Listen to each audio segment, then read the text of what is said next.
The remedy. The remedy. What's underneath the situation you don't realize? So let's examine with a critical eye. Put on your glasses and let it magnify the truth that lies hidden under all those lies. Cause everybody has nobility, and if you look beyond what your eyes can see, you'll see they're just like you and me, and now we're giving you the remedy. Welcome to the Remedy Podcast. This podcast is a project of WEBB Squared, a North Carolina nonprofit that works to increase wealth for Black businesses through connection, network, and opportunity. Our host is Stephanie Terry, the Executive Director of WEBB Squared, and our co-hosts are Associate Director Rinnie and myself, Mashallah Salaam. I am the Media and Production Specialist. In this podcast, we hope to bring consciousness to the racial divide and speak on emerging new narratives about race. Thanks for joining us today. We hope you will enjoy the podcast.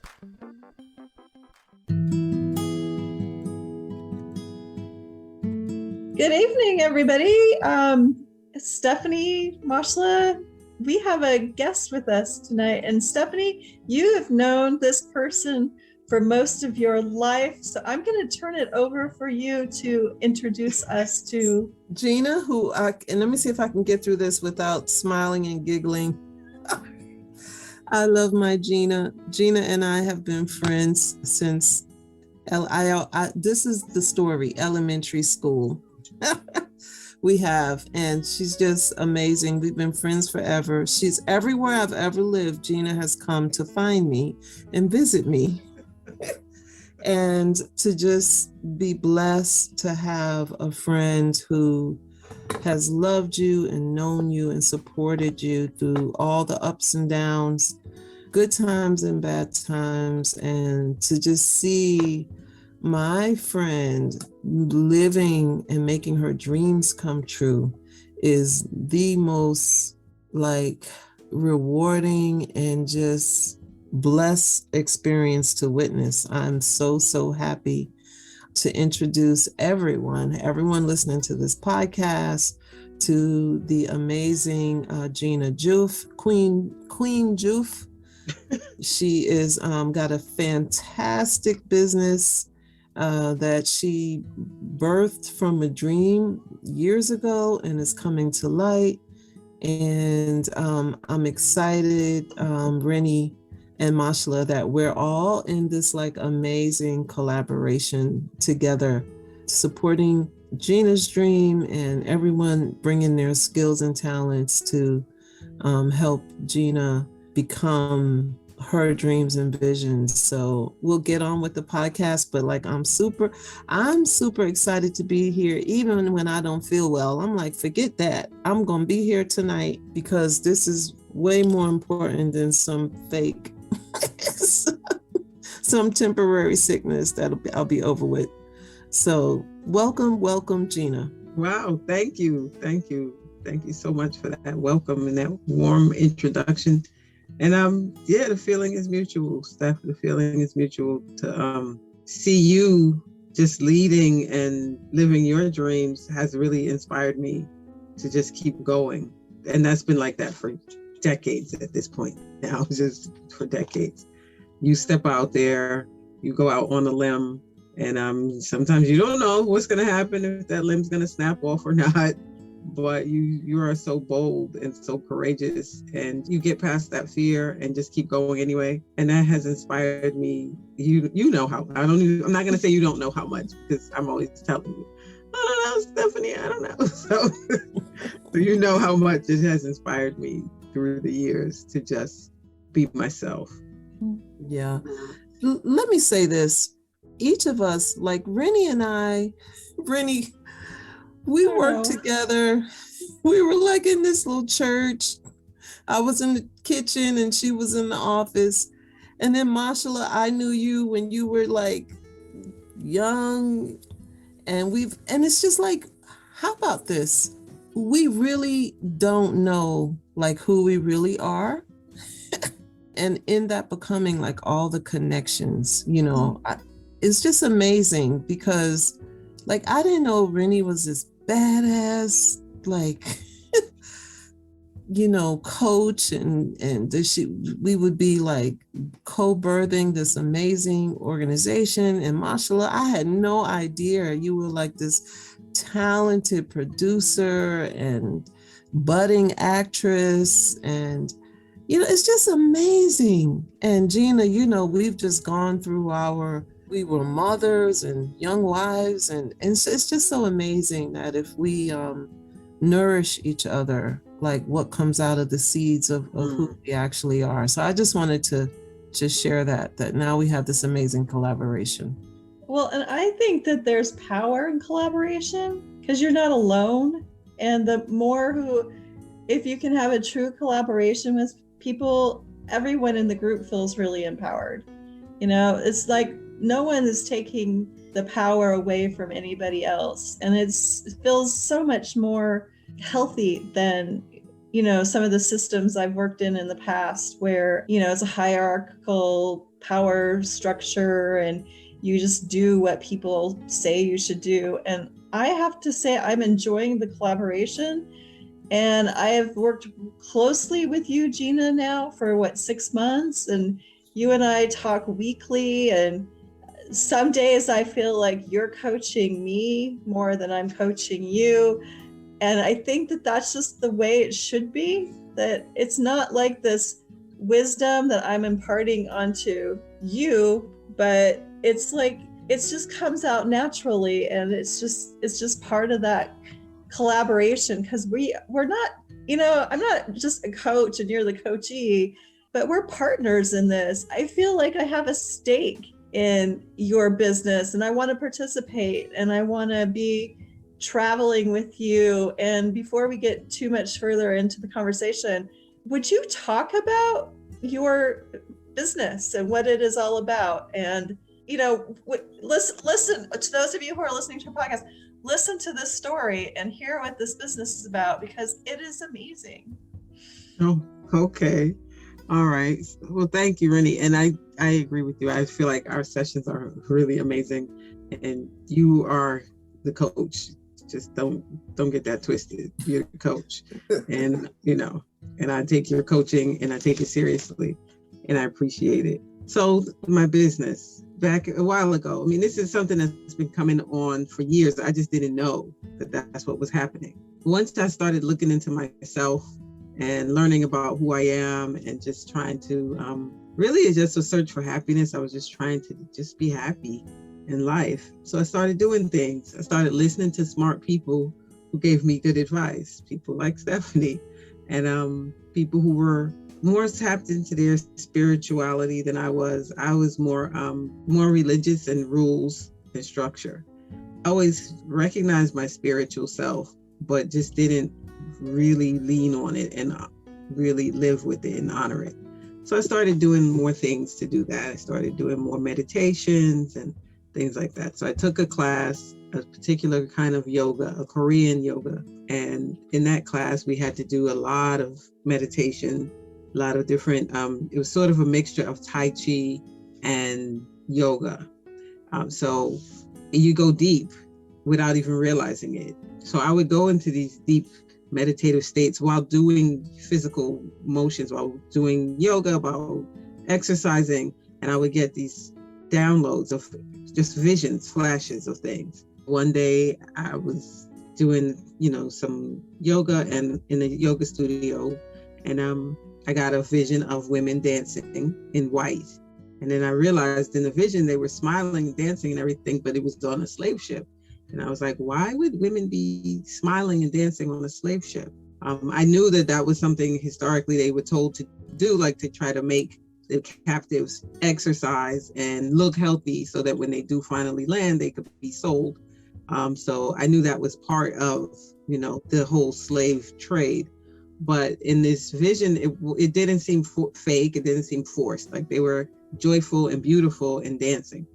And I got different visions through the years, just weird little snippets of things. And one day I woke up, I had come back from Charleston, and I woke up from a crazy dream. And I was like, some of those dreams that shake you and you know it's not a dream.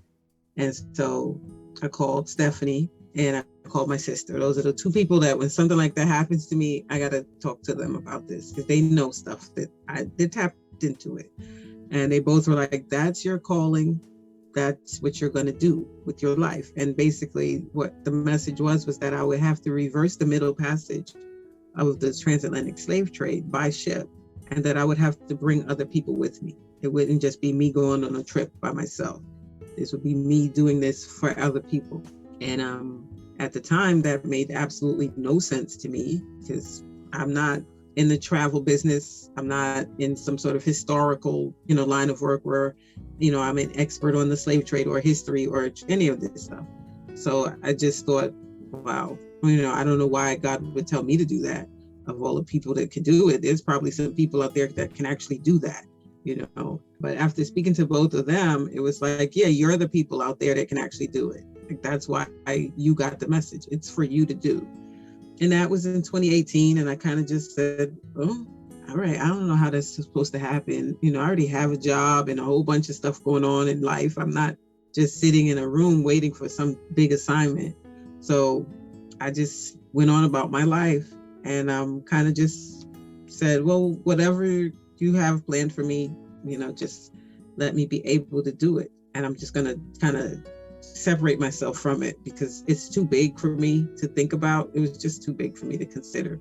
And Stephanie said, don't worry about that part.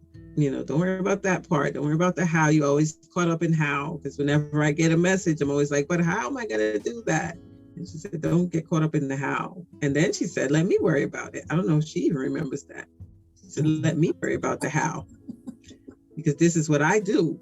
And I said, okay, I'm here for it and I'm going to just let it go. And so I did. And, fast forward 2020, she was like, oh yeah, there's this new thing we're doing, it's Commonwealth. And she sent me an email and I kept meaning to log on to those meetings and, do it. And I log on to one of the meetings and she was like, oh, my friend Gina is here and she has this amazing vision that she's going to do this business. And I was like, I am, I do, And so she was like, yeah, no, it's happening. It's going to be real. And so it became sort of like, if you talk about it, then it's now here. It's real now. It wasn't just living between us in conversation or in my head or in my heart. I was now telling people I'm going to do it. And the more I said it, the more I understood it. Like, okay. And when I would share anything about it, it would be, the reception was always so warm. And so like, wow, you really have to do that. You understand that you're really going to do it. This is amazing that you're doing this.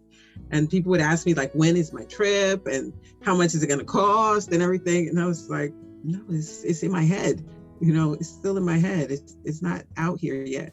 But then I had to stop saying that because I'm like, well, if people are asking me about it, then it's no longer in my head. It's out here. So I have to pay attention and tune in to the messages that I'm getting so that I can act when I'm supposed to act and do what I have to do. And so that's pretty much been my journey, is just kind of saying yes. Things pop up. If anyone who knows me for a long time knows how I feel about like new things, that's a no. Like, I'm a no new friends. No, I've known this woman, since the 70s. Like, I am a no. So, so doing new things for what? So to say yes is new for me. Was new for me. The pandemic turned things around. It just really did. It was like, wow, the whole world could just stop operating. And what if all of the stuff that you've been dreaming about, you never get to do? Because look, what happened? People didn't make it. People went to sleep and didn't wake up. The stories you heard during COVID were just so horrible that it was just really real, that whatever time you have, use it. And that's what I took from it, was just whatever time you have, use it. If whatever resources you have, use them. What's inside of you, bring it out. It's not time to hold it back. It's not time to, play small. It's just time to go for it. because this is it. It's not a dress rehearsal. Something I've said many times, but 2020 really made it real. Like, this is not a dress rehearsal. 2019, my brother died. Boom. Healthy young man, 42 years old. Boom. He got a blood clot and died. He wasn't sick. It was, it was completely unexpected and totally disruptive to everything. Like, his life that was it. And so that kind of just really stuck with me, that we really don't know when this is going to happen and how it's going to go down and how much longer we have. And then to be, followed up with, after him dying, my niece dying, a baby. She was 1. She turned 1. And she died a week after her first birthday. Just like that. Went to sleep for her nap and never woke up. So there is just no time to waste. Like, we just have to do what we have to do. We just have to be who we're supposed to be. So yeah, 2019 was kind of horrible. But it was, I guess, also that crucible that just kind of where I just kind of started forging like how to just, move forward and be you. And so, yeah, 2020 came and, it's been a rocky ride for the whole world. But I think also it's been a ride of people waking up and saying, I'm not going to just stand by anymore. I'm going to be who I'm supposed to be. I'm going to do what I'm supposed to do and just be me. And so that's kind of what I've been doing. Just so saying yes to things and just being myself. That's so beautiful. It's just so amazing how the growth and how we really can grow, because I never thought I would hear the day of Gina saying yes. I can remember being like 12. Gina's favorite word was no. No. Like, you want some ice cream? No. No. You don't want that ice cream. You want to go? No. So, and I always thought it was funny. Gina, I believed you. Like, you didn't do it. You were serious. But I didn't really believe you. Like, somewhere I knew that you really wanted to say yes. Not to all them shenanigans y'all were up to. No, I didn't. Those no's were real no's. Those were actual real no's. Those were good no's. But you said yes to the right things. You said yes to the right things. I have a question, Gina. Yeah. How does it feel to be saying yes to things after a lifetime of no?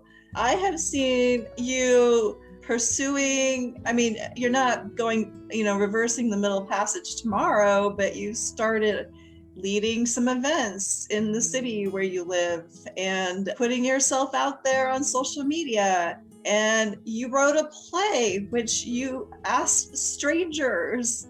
You just threw it out there on TikTok. And you asked strangers and people to read the monologues you wrote. And so I'm just wondering, how are you feeling? How does it feel to say yes? It feels amazing. It feels really empowering. It's energizing. It feels great. Yeah. No is tiring. No is no, yes, it's a lot lighter. It's a lot easier. It's just, it can be challenging because then you have to do things. You said yes and now you have to do it. But it comes with its own set of buoyancy and energy. So they can get you through it, because I did those things that you just said. And that's true. I don't know where that came from, or it wasn't something that I was known for doing. Yeah, it's quietly, I've written for years and years and years and years and years, but I never said I was a writer. I never considered myself a writer. Stephanie's a writer. I don't know if you've read her books and poetry. She's an amazing writer and she's always been a writer. So I never would have said to myself, or to anybody, I'm a writer. I write things. I just write things. And I have tons of books and notebooks and things. And it was just, I know, Steph, I know. I don't know why. And so it just became let's put it out there in the world, And it was like saying yes to some other things that got the play out, because I said yes to a presentation, to give a presentation, but I didn't have anything to present about. So I had this format, this forum, and I had to fill it with content. And I was like, what am I going to talk about? I don't know. And I said, oh, I wrote a play. Like, we could do that, you know? And that's how I said. So by saying yes to one thing, it opened the door to this other stuff. And then I decided not to just do the monologues myself. Then I decided, let me open it up to other people and see who else says yes, you know, because everybody wants to do something, you know, there's always something burning in somebody. You don't know till they get an opportunity. So I said, okay, I'm just going to put it out there. If no one says yes, then I'll do them. But how much more exciting is it to have many voices? Like we were saying, collaboration is so much more fun. You know, how much more fun was it for me to meet all these people to be talking to a guy in India and he's doing a monologue, talking to a guy in Nigeria and he did a monologue, a woman in Seattle, a woman in North Carolina, 2 women in North Carolina. I'm in New Jersey. Honestly, none of the monologue people were done in New Jersey. You know, they were all in another state or another country.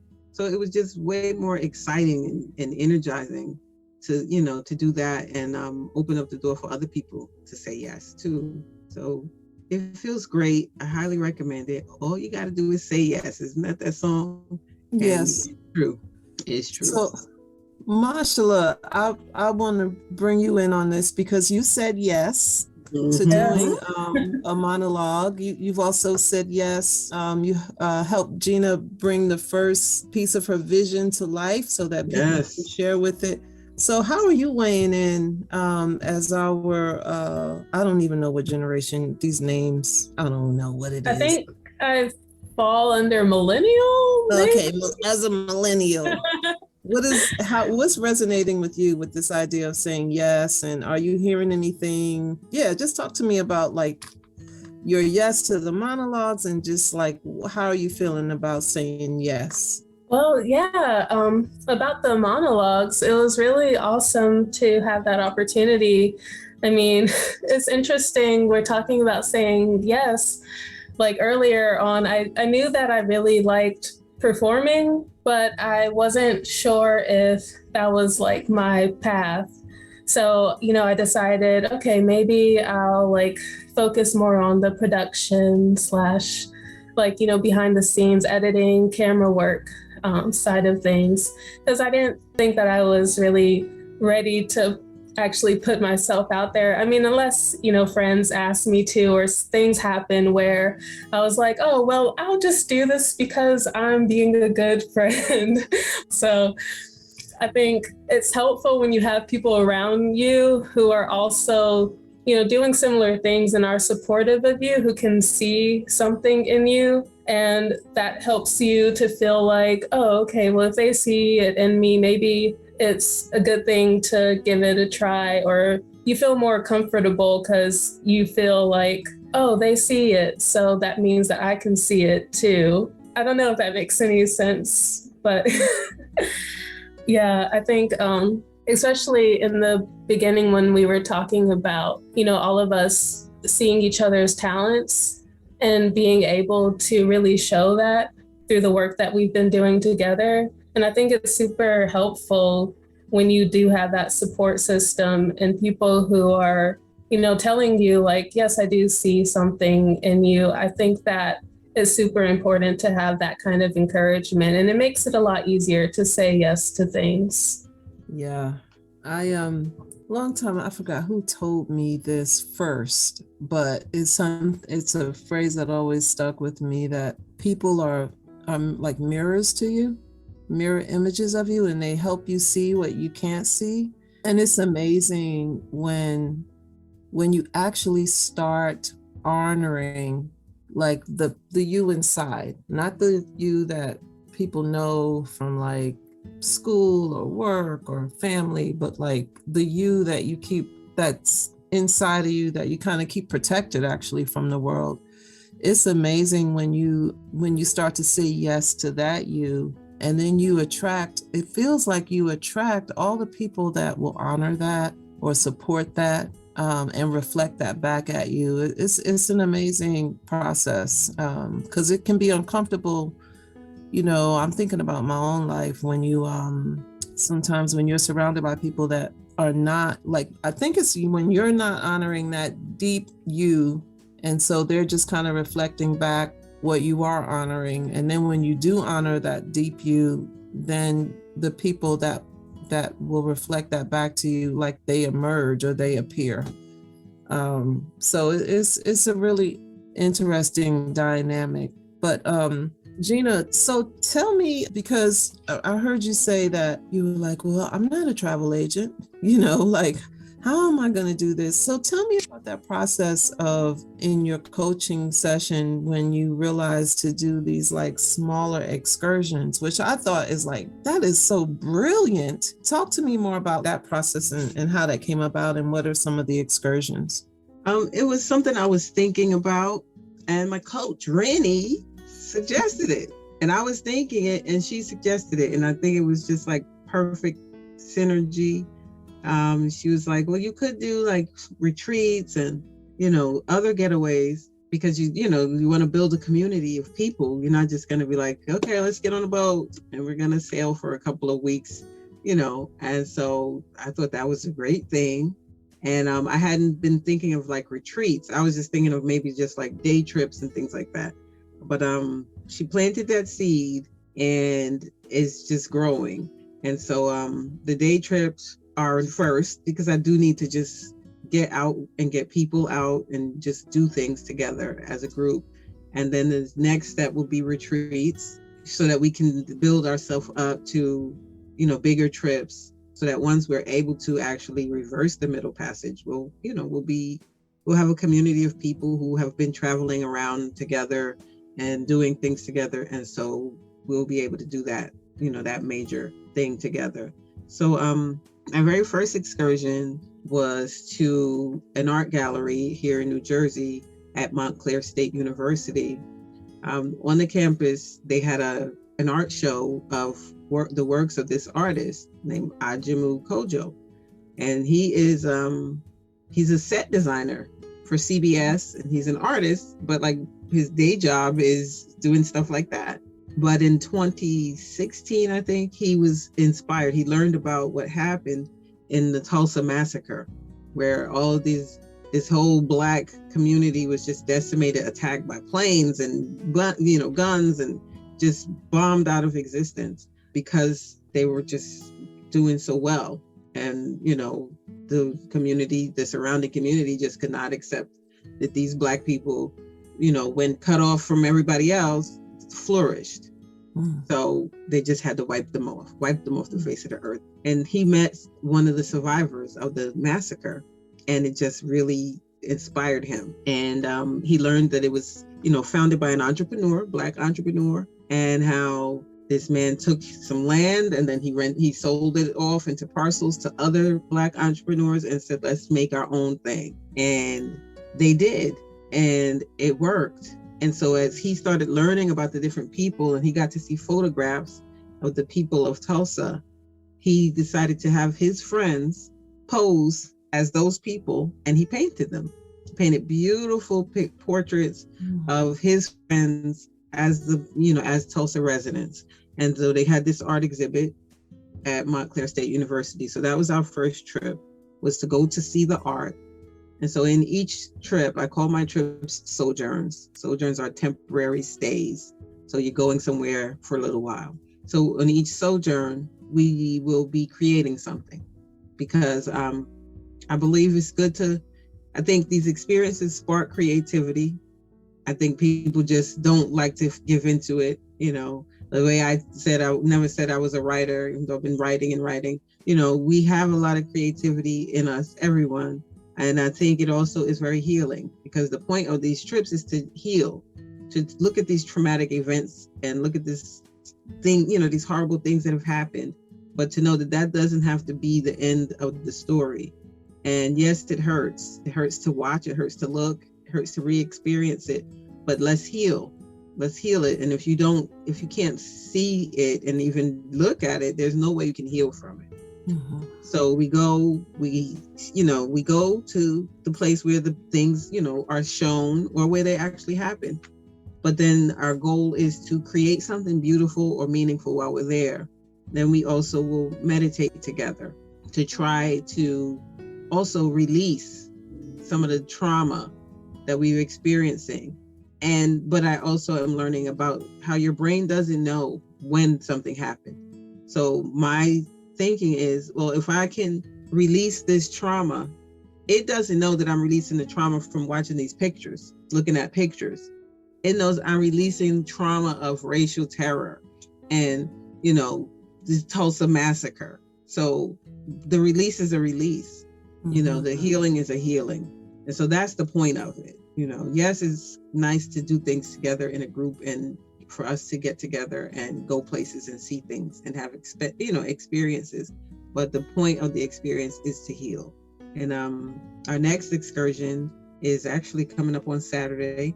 And I'll be going to the African burial ground in Manhattan, where they were building a federal office building. And they were, in the excavation, they found bones and realized, oh, this was a cemetery for formerly enslaved Africans and, enslaved Africans in Manhattan.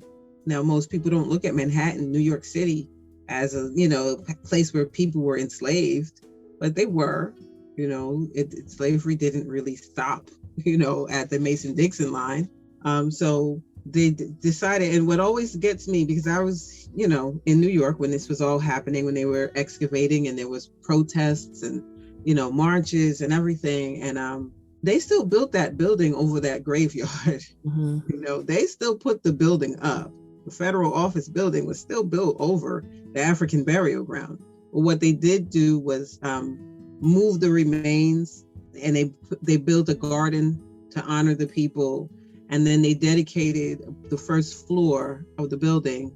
Part of it is a museum where you can go and learn about what was going on, the slavery in New York City and this particular site. And yes, we did build a building here, but we were here, we're trying to honor the people that we did find, the remains that we found, and they reinterred them. So there are mounds on the grounds and mounds where the people are actually buried. So as much as it's like a place of, honor and respect, I also find that it's a place of major disrespect and trauma at the same time, because what I understand there was money involved, but built across the street or something, but no, business is business, and so this building had to go up. And it's a beautiful building. It's beautiful. And there's a big lobby for the office part of the building where it's just sort of like an art gallery, just dedicated to the survivors of the slave trade. So we'll be going there. The people who are coming, they don't know it yet, but they're going to write a poem. They're going to be writing poetry. That'll be the event. That's going to be the artistic part of it. We'll have people going to create poems together. I just made it up, and I'm learning that that's what I'm doing. It's just making a lot of stuff up. We're all making it up, Gina. Exactly. We make it up as we go along, but it's called living. So I made up a thing. I call them flykus instead of us a play on haikus, but it's sort of like haiku on the fly. But also because Black people, we just fly. We do things fly. So flykus. So a flyku, instead of, it's going to be different. It's going to be 2, 7, 6. So the first line have to be 2 syllables, the second line 7 syllables, and the third line 6 syllables. So we'll be coming up with words while we're there, and then we're going to have some time together where we will be meeting and being able to create, we're going to talk, we're going to create our poems, and people are going to share them. They may not know it yet. They're going to all become poets on Saturday if they weren't one already.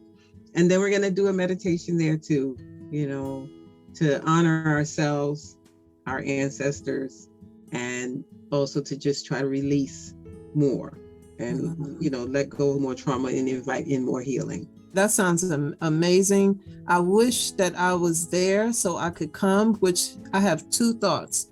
The first is, so you've got like this huge people that are a part of your community that are not in New York, and maybe you can just live stream some of it like you did. I think you did that the last time for a little bit, and so that way we can at least see, where it is and maybe some of the history. During COVID, I had so much fun with people live streaming, like traveling, because we couldn't go anywhere. So that would be really, really nice to participate. And then I wanted to bring Rinnie in for a moment, because you said something about community. And, Rinnie is, you said something about creativity and community. And if I was to have 2 words to describe Rinnie, it would be those 2 words. She's like a really a master at building infrastructure for community to really like grow and nourish, and also creativity. So Rinnie, can you just talk a little bit about why that's so important to bringing your vision in? And then, because I'm reflecting, Gina, like you're a part of many communities, but in particular, there's an online community that we've been participating in, which is amazing. Like, it's just every time I join that, I think it's what's the name of it? Oh, Wake Up Everybody. Wake Up Everybody community is so cool. Yes. So yeah, so let's talk a little bit about the communities that we're building. Rinnie, if you can bring us in and share about why you think why it's so important. I feel like there's so many different directions I can go here. I think about COVID and all of us kind of being isolated we're still in a certain degree isolated. people are moving about more and feeling a little more comfortable being out in groups. But I feel like there still is people are still using Zoom calls. People are still working from home. They're still kind of like finding their way back into the world again. And I think for some of us, our communities have completely changed. Where we were at 2 years ago might not be where we're at today. And finding your people or finding your tribe is totally necessary, I think, to our survival as human beings. We can't go through this world alone. I can't be in my home isolated for like 2.5 years and think, okay, now I can heal. We need community in order to heal. I think we can't do it by ourselves. As humans, we're social creatures, and we've always lived in communities. And I think only a very few rare exceptions of people can go off and just live by themselves in total isolation. There's interdependence that's a part of it. And, for those of us who are like wanting to create a better world, we can't dream it up and then do it ourselves. We need each other. And I think that each of us here on this call are in our own path and our own way, but we all kind of want the same thing. We all want a better world, and we can't create a better world in isolation. Thank you, Rinnie. Mashallah, what do you think about creativity and community and your work? I think that art is a very powerful medium that can help to inspire people. That's also one of the reasons why I became interested in film, because, watching movies and television, I can see how that really affects people, how it can either inspire people or, through the things that we see in media, it can also impact people in a negative way as well. And I wanted to see things that were more positive, especially when it came to showing Black people. I wanted to see, more positive images of Black people and people that really have done amazing things for the world and have contributed so many things and inventions. I wanted to see their stories and hear their stories. And I think that there's been many things that have helped bring communities together when it comes to music even, and that's a form of art. I feel like just the combination of those things. And also I wanted to ask Gina how the Wake Up Everybody community got started. Oh, okay, sure. But before I go there, I just wanted to acknowledge you, Mashallah, and your art and your vision. And the video that you made about my project, I mean, it's so amazing. The video was so stirring. I used it when I have to talk about my project to people. I show that video, so that people then get an understanding of what I'm talking about, because it's kind of weird if I just use words, but your images go with go along with the words, really just, solidify it. So your creativity and, the contribution it is to the community is huge. So Afro Future, I expect to see a lot of stuff. I've been all up in your YouTube page. I don't know if you've noticed random comments and likes and stuff from some weirdo. That's me. She told me you have a page. And so I just wanted to acknowledge that and say thank you. And, I'm not even going to get into your performance at the monologues, because you was just fire, girl. Thank you. Yes. Wake Up Everybody movement was started by Shawnee Benton Gibson. And she is just an amazing human being all around.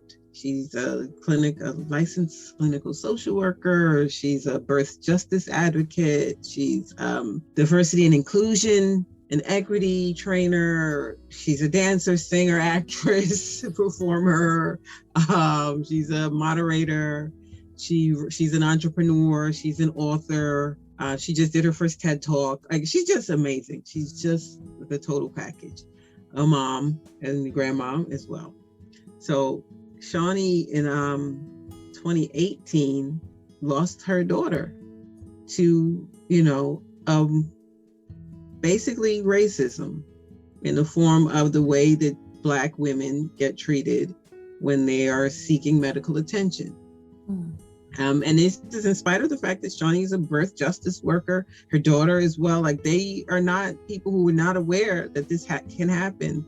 And they did all the things you're supposed to do, and they advocated for themselves. And her daughter, Shamani Gibson, and her maid, Omari Maynard, they advocated. They, spoke up when, you needed to. They did everything they were supposed to do to have a healthy baby.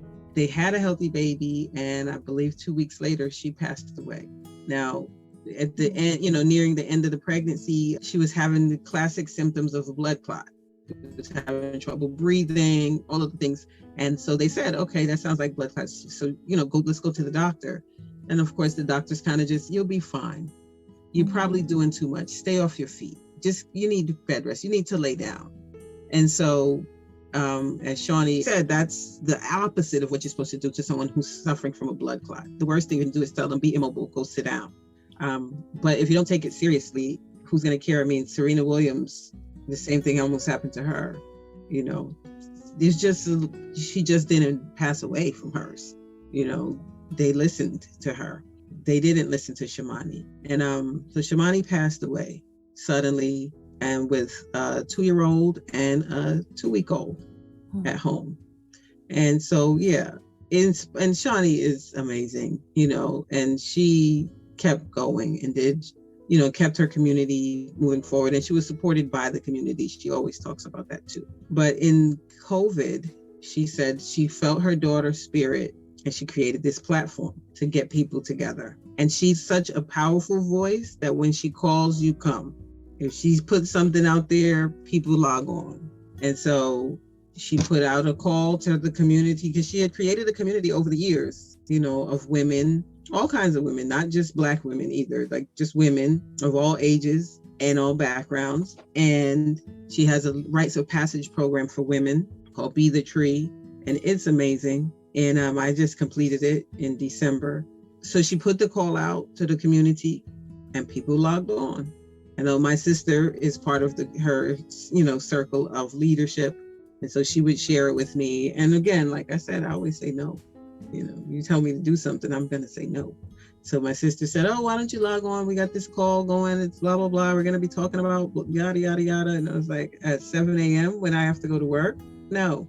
So, but with COVID, so many people were in the house that it became something that people could do versus just being stuck in the house with nothing else to do but look at television and order stuff.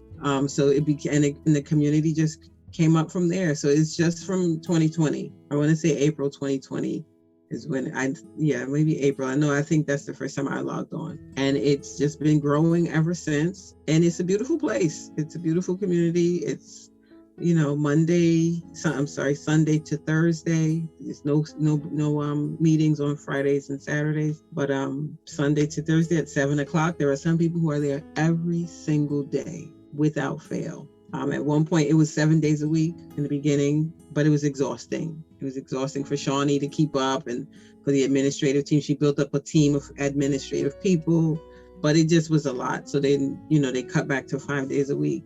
But there are some people who are there 7 days a week at 7 a.m. every day. And there are some people who are still there every session. And you just get a lot out of it. You learn so much, and you get to just be a part of an amazing community of people who are just supporting. It's such a supportive place. That's why I wanted to do my play there, because I knew we would be supported. I knew we wouldn't have critics in the audience just looking for problems with this. And, I wanted my performers, because most of you were not actors, you were just people who said yes to some challenging stuff. That was hard, what you did. I hope you understand. That's hard work. And so I wanted it to be a nice, welcoming family atmosphere where you could be yourself and be accepted. And so that's why I wanted to do it there. And I think it was well received because of the nature of the community, because we're just there to support one another. And then, so the Wake Up Everybody movement is amazing. I don't know, do we do shameless plugs here? Because I can shamelessly plug it. Go ahead and plug. I was going to say, please go ahead and share the plug. Absolutely. And then also share how people can follow you and support you. And, and then Rinnie, I would love for you to share about the Commonwealth space, which is another community of how we all came together, how I found my vision, and how Rinnie and I, it's just amazing. And all the ways that communities can form and emerge and connect. And so it is awesome to be connected to your communities, Gina. I remember when you got I remember you saying 7:00. No, I remember that. And then I said the same thing. I was like, 7:00. But experiencing it, I think I've experienced it now maybe like 3 times, maybe 3 or 4 times. And it is an awesome space. So as we wrap up, if you can just share your social media for the community that's listening to this, and whatever plugs you want to give. But I know people that are listening would love to be able to maybe visit your page, maybe do a sojourn, like a little snippet online. Just please. Sure. Thank you. So for the Wake Up Everybody movement, it's a bit.ly. So it's going to be bit.ly/wake up movement, one word. So you register on the bit.ly, and then you'll get emails telling you what the program is for the following week, and links so so that you can join the Zoom calls at 7 a.m. because it's still, like you said, we're still on Zoom calls and things. So it's still on Zoom, not in person. For myself, you can follow me at Sankofa Sojourners. So SANKOFA Sojourns, SOJOURNS, Sojourns. And that's at, you can find me at Sankofa Sojourners on Facebook, Sankofa Sojourners on Instagram, Sankofa Sojourners on TikTok. And you can email me at sankofasojourners@gmail.com. And I will do another, when we do our sojourns, we do, go live for a couple minutes here and there so that you can kind of get a taste of it. And, and then I'll also share videos on my Facebook page and on my Instagram page so that you can see what you missed, so that hopefully you can be on one of them at some point. Rinnie and I were talking over the possibility of me maybe doing one in North Carolina, maybe in August, maybe. We're going to see. But that's what's in the works right now. Thank you. Awesome. Thank you for that, Gina. This has been an amazing conversation, just full of wisdom and just thoughtful things to reflect on. This is exciting. And Rinnie, do you want to share about where folks can find this podcast, talk about the Commonwealth, which is a community space for entrepreneurs, and just kind of close us out? Sure thing. So WEBB Squared has a project. It's called the Commonwealth, and it's been around for about a year and a half, maybe 2 years. It also birthed during the pandemic. It's gone through a lot of changes, but right now it's living with WEBB Squared, and many of our entrepreneurs, present and future, have been attending. We have community members and business people of all kinds who attend, and we usually talk about our best practices of being a human being, being leaders and business people. This month in particular, we're talking about how to use humor to deflect some of the negative mindsets that we have created, or the negative messages that play in our heads and trip us up sometimes. And it's been a lot of fun. In fact, Gina, your sister, is going to be one of our guests this week. We're really excited about that. And I'm going to just put all this information in our show notes so that all these links and stuff could be in the show notes, so that you can just click below and find the information that you're looking for. So. Oh, awesome. Awesome. And Mashallah, how do we always end? The revolution begins with dialogue. Yes, it does. Thank y'all so much. This was awesome. I actually feel better. Look at that. Wow. I feel better. We got the remedy. Yeah, we got the remedy, right? I feel better. So this was an amazing conversation. And we look forward to the next one. Thank you so much. Thank you. Thank you. Good night, you all. Good night. Good night. Good night. This has been a joint podcast of WEBB Squared and Afro Future Productions. For those of you interested in learning more about our work at WEBB Squared, you can find out more at webbsquared.org. Don't forget to subscribe wherever you listen to podcasts. This is our conscious conversation. We hope you will subscribe today on your favorite podcast platform. Join the Remedy Membership Forum on Patreon to join us monthly for our members-only discussion. That's it for today. Until next week, thanks for listening. What's underneath the situation you don't realize? So let's examine with a critical eye. Put on your glasses and let it magnify the truth that lies hidden under all those lies. Cause everybody has nobility, and if you look beyond what your eyes can see, you'll see they're just like you and me, and now we're giving you the remedy.